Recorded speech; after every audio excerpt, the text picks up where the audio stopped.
Chapter 3. Is opportunity monopolized? No man is kept poor because opportunity has been taken away from him, because other people have monopolized the wealth and have put a fence around it. You may be shut off from engaging in business in certain lines, but there are other channels open to you. Probably it would be hard for you to get control of any of the great railroad systems. That field is pretty well monopolized. But the electric railway business is still in its infancy and offers plenty of scope for enterprise. And it will be but a very few years until traffic and transportation through the air will become a great industry, and in all its branches will give employment to hundreds of thousands and perhaps to millions of people. Why not turn your attention to the development of aerial transportation instead of competing with J.J. Hill and others for a chance in the steam railway world? It is quite true that if you are a workman in the employ of the Steel Trust, you have very little chance of becoming the owner of the plant in which you work. But it is also true that if you will commence to act in a certain way, you can soon leave the employ of the Steel Trust. You can buy a farm of from 10 to 40 acres and engage in business as a producer of foodstuffs. There is great opportunity at this time for men who will live upon small tracts of land and cultivate the same intensively. Such men will certainly get rich. You may say that it is impossible for you to get the land, but I am going to prove to you that it is not impossible, and that you can certainly get a farm if you will go to work in a certain way. At different periods, the tide of opportunity sets in different directions, according to the needs of the whole and the particular stage of social evolution which has been reached. At present, in America, it is setting toward agriculture and the allied industries and professions. Today, opportunity is open before the factory worker in his line. It is open before the businessman who supplies the farmer more than before the one who supplies the factory worker, and before the professional man who waits upon the farmer more than before the one who serves the working class.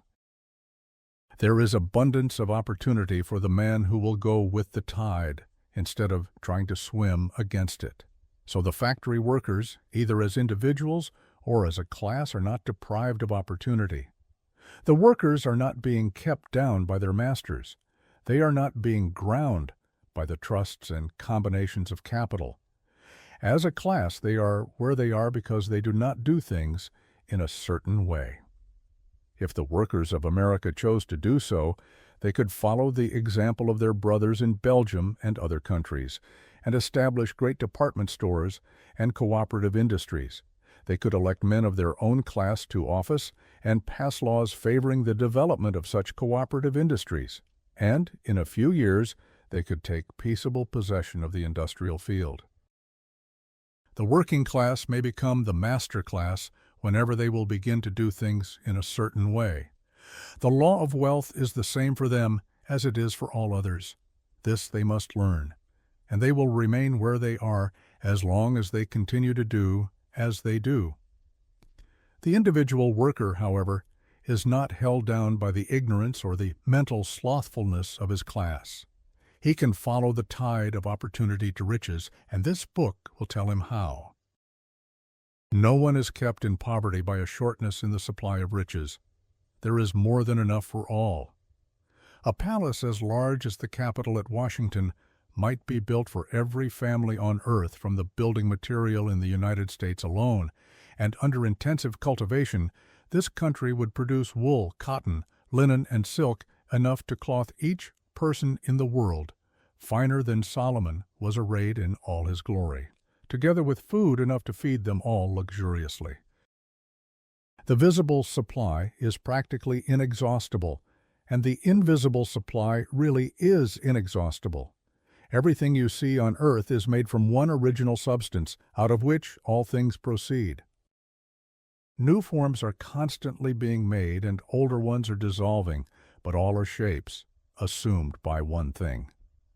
There is no limit to the supply of formless stuff or original substance. The universe is made out of it, but it was not all used in making the universe. The spaces in, through, and between the forms of the visible universe are permeated and filled with the original substance. with the formless stuff, with the raw material of all things. 10,000 times as much as has been made might still be made, and even then we should not have exhausted the supply of universal raw material. No man, therefore, is poor because nature is poor, or because there is not enough to go around. Nature is an inexhaustible storehouse of riches. The supply will never run short. Original substance is alive with creative energy and is constantly producing more forms. When the supply of building material is exhausted, more will be produced. When the soil is exhausted, so that foodstuffs and materials for clothing will no longer grow upon it, it will be renewed, or more soil will be made. When all the gold and silver has been dug from the earth, if man is still in such a stage of social development that he needs gold and silver, more will be produced from the formless. The formless stuff responds to the needs of man. It will not let him be without any good thing. This is true of man collectively. The race as a whole is always abundantly rich, and if individuals are poor, it is because they do not follow the certain way of doing things which makes the individual, man, rich. The formless stuff is intelligent. It is stuff which thinks. It is alive and is always impelled toward more life. It is the natural and inherent impulse of life to seek to live more. It is the nature of intelligence to enlarge itself and of consciousness to seek to extend its boundaries and find fuller expression. The universe of forms has been made by formless living substance, throwing itself into form in order to express itself more fully. The universe is a great living presence, always moving inherently toward more life and fuller functioning. Nature is formed for the advancement of life. Its impelling motive is the increase of life. For this cause, everything which can possibly minister to life is bountifully provided. There can be no lack unless God is to contradict himself and nullify his own works. You are not kept poor by lack in the supply of riches. It is a fact which I shall demonstrate a little farther on, that even the resources of the formless supply are at the command of the man or woman will act and think in a certain way.